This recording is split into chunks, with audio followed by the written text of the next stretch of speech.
আর ওদিকে মুম্বাইয়ের অন্ধকার জগৎ নিয়ে ছবি করে বিখ্যাত রামগোপাল ভার্মা ডার্ক সাইড ধরেছেন বারবার, তাকেই এবার জেলে যেতে হতে পারে, সেরকম পরিস্থিতি তৈরি হচ্ছে। 3 মাসের জেল হবে পরিচালক রামগোপাল ভার্মার। কেন জেল হবে, তার বিরুদ্ধে কি অভিযোগ?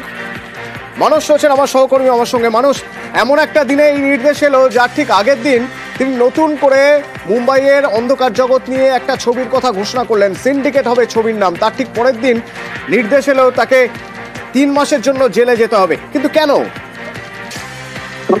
অতনু জামিন অযোগ্য মামলায় কিন্তু জেল রামগোপাল ভার্মার এবং দিতে হবে মোটা জরিমানাও।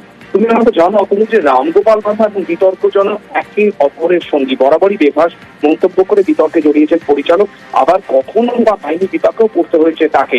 2018 সালে এক ছবি তৈরির সময় রামগোপাল ভার্মার বিরুদ্ধে মামলা দায়ের করা হয়, কারণ স্ত্রী এবং ভার্মা নামে এক কোম্পানির আর্থিক বিরোধ থেকেই কিন্তু এই মামলার উৎপত্তি। আমরা জানি যে সূত্র আমরা যতটুকু জানতে পেরেছি যে রামগোপাল ভার্মার দেওয়ার চেক কিন্তু বাউন্স হয়ে গেছিল, নির্দিষ্ট পরিমাণ টাকা তার অ্যাকাউন্টে ছিল না, এবং সেই কারণেই রামগোপাল ভার্মার বিরুদ্ধে কিন্তু মামলা দায়ের করে ওই সংস্থা। এবং একাধিকবার শুনানি হলেও রামগোপাল কিন্তু হাজিরা দেননি আদালতে, আইনি নোটিশ পেলেও কিন্তু অতনু বারবার অনুপস্থিত দেখেছেন শুনানির সময়। শেষমেশ এবার আন্ধেরির ম্যাজিস্ট্রেট কোর্টের তরফে পরিচালককে 3 মাসের কারাদণ্ড দেওয়া হয়েছে, এবং তাও আবার জামিন অযোগ্য।